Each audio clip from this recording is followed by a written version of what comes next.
小朋友，今日同你講一個聖經故事，叫做約瑟逃往埃及。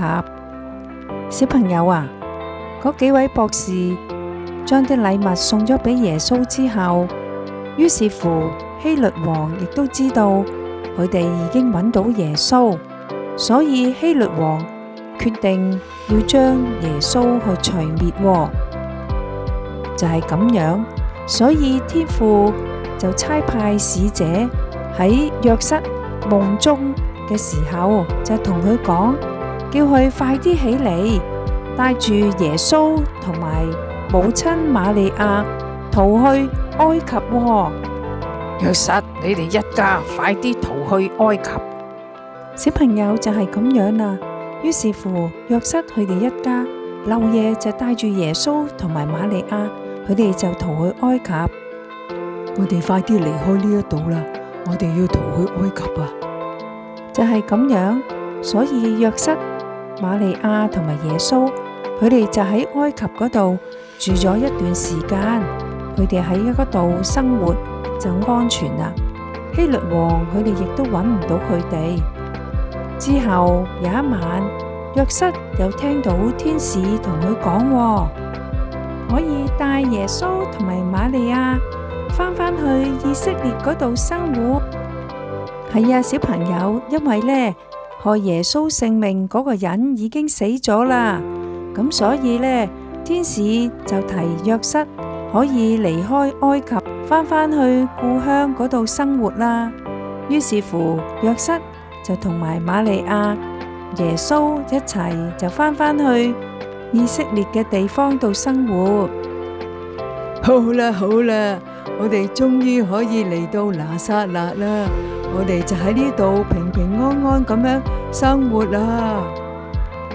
係啦，小朋友，所以約瑟、瑪利亞同埋耶穌，佢哋就嚟到拿撒勒呢個地方住落嚟。所以我哋稱耶穌就係拿撒勒人耶穌，就係因為耶穌佢就係住喺拿撒勒呢個地方。小朋友，呢個故事好唔好聽呢？原來約瑟佢哋一家人能夠逃離呢一個嘅災難，係因為天父帶領住佢哋，亦都呢好平安咁樣返去拿撒勒度居住。所以我哋嘅天父一直都會保護住我哋㗎。我哋信靠天父，天父一定會賜我哋平安嘅。好啦，小朋友，而家又到問問題嘅時間咯。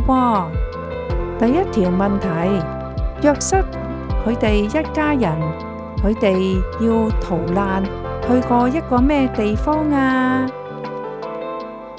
係啦，小朋友，就係去到埃及呢個地方。你哋好叻。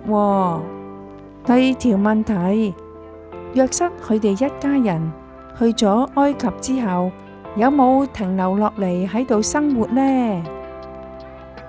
係啊，小朋友，佢哋有喺度停留喺度生活，因為呢，要等希律王佢死咗之後，先至安全返去㗎。第三條問題，究竟發生咗啲乜嘢事？